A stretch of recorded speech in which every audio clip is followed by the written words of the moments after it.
በስመ አብ ወወልድ ወመንፈስ ቅዱስ አህዱ አምላክ አሜን። ጾምና አስፈላጊነቱ። ጾም ተከለከለ ማለት ሲሆን ከምግብና መጠጥ ለተወሰነ ሰዓታትና ከቅባት ምግቦች ደግሞ በጾም ወቅት መከልከል ማለት ነው። ክርስቲያኖች ሁሌም መጾም ያለባቸው ክፋት፣ ኃጢአትና ክፉ ምኞቶችም አሉ። ጾም የሥጋ ፍላጎታችን በማድከም የነፍስ ፍቃድ ለመፈጸም የምንችልበት ነው። ጾም የመንፈሳዊ እድገት መንገድ ነው። ሁዳዴ በመባል የሚታወቀው አብይ ጾም ከሰባቱ አጽዋማት አንዱ ነው። ጌታችን መድኃኒታችን ኢየሱስ ክርስቶስ 40 ቀን 40 ሌሊት የጾመው ስለሆነም እንጾመዋለን። ጾም በመንፈሳዊ ሕይወታችን አስፈላጊው ተግባር ሲሆን በብሉይ ኪዳን በጾም ብዙ መንፈሳዊ ሥራ የሰሩ የእግዚአብሔር ሰዎችንም እናገኛለን። ለምሳሌ ሙሴ 10ቱን ትእዛዛት ከእግዚአብሔር ከመቀበሉ በፊት 40 ቀንና ሌሊት ጾሟል። ዘጸአት ምዕራፍ 24። ዳንኤል በዓለም ወደፊት የሚፈጸመውን ሲገልጽለት በጾም ነበር። በዳንኤል ምዕራፍ 10 ከቁጥር 3። ነህምያ ስለ ኢየሩሳሌም ጥፋት ሲሰማ ጾሟል። ነህምያ 1። ዳዊት ይጾም ነበር። ዳዊትም ይጾም ነበር። ነፍሴን በጾም አስመረርኳት በመዝሙር 109 ከቁጥር 24። ኢሳይያስ ይጾም ነበር። ስለ ጾምም አስተምሯል በኢሳይያስ ምዕራፍ 58 ከቁጥር 3። ነቢዩ ኤልያስ 40 ቀንና ሌሊት ጾሟል። አንደኛ ነገሥት ምዕራፍ 19 ከቁጥር 8። ጌታችን መድኃኒታችን ኢየሱስ ክርስቶስም እስኪራብ በበረሃ 40 ቀንና 40 ሌሊት ጾሟል። በማቴዎስ ወንጌል ምዕራፍ 4 ከቁጥር 1 እስከ 11። በተራራው ስብከትም ስለ ጾም አስተምሮናል። በማቴዎስ ወንጌል ምዕራፍ 6 ከቁጥር 16 እስከ 18። በሐዋርያት ሥራ ሐዋርያዊት ቤተ ክርስቲያን ስትጾም እናነባለን። የሐዋርያት ሥራ ምዕራፍ 13 ከቁጥር 3 እስከ 4። የቤተ ክርስቲያን አባቶች ለእኛ በደረሱት ጽሑፎቻችን ስለ ጾም ጥቅም ጽፈዋል፣ ደንግገዋልን። ጾምና መንፈሳዊ እድገት። ጾም የነፍሳችን ፍቃድ ለመፈጸም የሥጋን ፍላጎት ለማሸነፍ የምንፈጽመው ተግባረ ነፍስ ነው።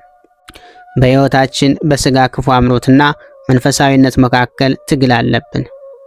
ለዚህም ነው ቅዱስ ጳውሎስ ሥጋ በመንፈስ ላይ መንፈስም በሥጋ ላይ ይመኛልና እነዚህም እርስ በርሳቸው ይቀዋወማሉ ይላል። ስለዚህም የምትወዱትን ልታደርጉት አትችሉም። በገላትያን ምዕራፍ 5 ከቁጥር 17። ሶርያዊው ይስሐቅ በኃጢአትና ምኞቶች የሚፈጸም መንፈሳዊ ትግል ሁሉ በጾም መጀመር አለበት። የሥጋ ጾም ከልብ ንጽሕና ከነፍስና ከሥጋ ቅድስና ጋር የተያያዘ ነው። ከዚህም ጋር እንዲቀደስ በኃጢአትና በገፍ ተይዘን ከምግብ በመከልከል ብቻ ከጾም የሥጋችንን መጾም ብቻ አይጠቅመንም፣ ውድ የሆነውን ተግባር እናረክሰዋለን። ስለዚህም የውጭ ሰውነታችን እንደሚጾም ውስጣዊ ስብዕናችንን መቆጣጠርና ከሚጎዱትም ነገሮች በመቆጠብ ጾማችንን ከክፋት፣ ካለመታመን፣ ከጥላቻ በማንጻት እውነተኛ ማድረግ አለብን። የጾምና የጸሎት አለመነጣጠል። ቅዱሳን ጾምን በጠንካራ ምሽግ፣ ጸሎትን ደግሞ በጠንካራ ምሽግ ውስጥ ያለ ሰው በሚያጠቃበት መሳሪያ ይመስሉታል። በመጽሐፍ ቅዱስ ጸሎት ከጾም ጋር በህብረት ሲፈጸም እንመለከታለን።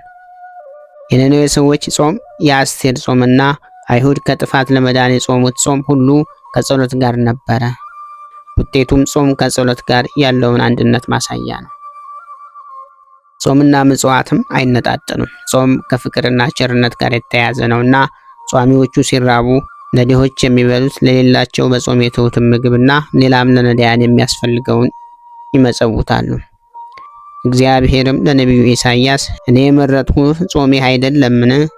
እንጀራህን ለተራበ ትቆርስ ዘንድ፣ ስደተኞችን ድሆችንም ወደ ቤት ታገባ ዘንድ፣ የተራቆተውንስ ብታይ ታለብሰው ዘንድ፣ ከሥጋ ዘመድህ እንዳትሸሸግ አይደለምን? የዚያን ጊዜ ብርሃን እንደ ንጋት ይበራል፣ ፈውስም ፈጥኖ ይበቅላል፣ ጽድቅህም በፊትህ ይሄዳል ብሎታል። የእግዚአብሔርም ክብር በኋላ ይጠብቅሃል ብሎታል። በኢሳይያስ ምዕራፍ 58 ከቁጥር 6 እስከ 8። ጾምና ጸሎት ራስን መግዛት ለማዳበርና ለመንፈሳዊ እድገት የሚያስፈልጉ የማይነጣጠሉ ተግባራዊ አምልኮቶችና የጽድቅ መሳሪያዎች ናቸው። ጌታችን መድኃኒታችን ኢየሱስ ክርስቶስ ምሳሌ ሊሆነን ጾሟል። እኛም ምሳሌውን ተከትለን መንፈሳዊ መሳሪያዎቻችን ልንታጠቅ ይገባል። ክብር ምስጋና ይሁን አንድ አምላክ ለሚሆን ለአብ ለወልድ ለመንፈስ ቅዱስ እስከ ዘላለሙ አሜን። ወስብሐት ለእግዚአብሔር ወለወላዲቱ ድንግል ወለመስቀሉ ክቡር። ይቆየን።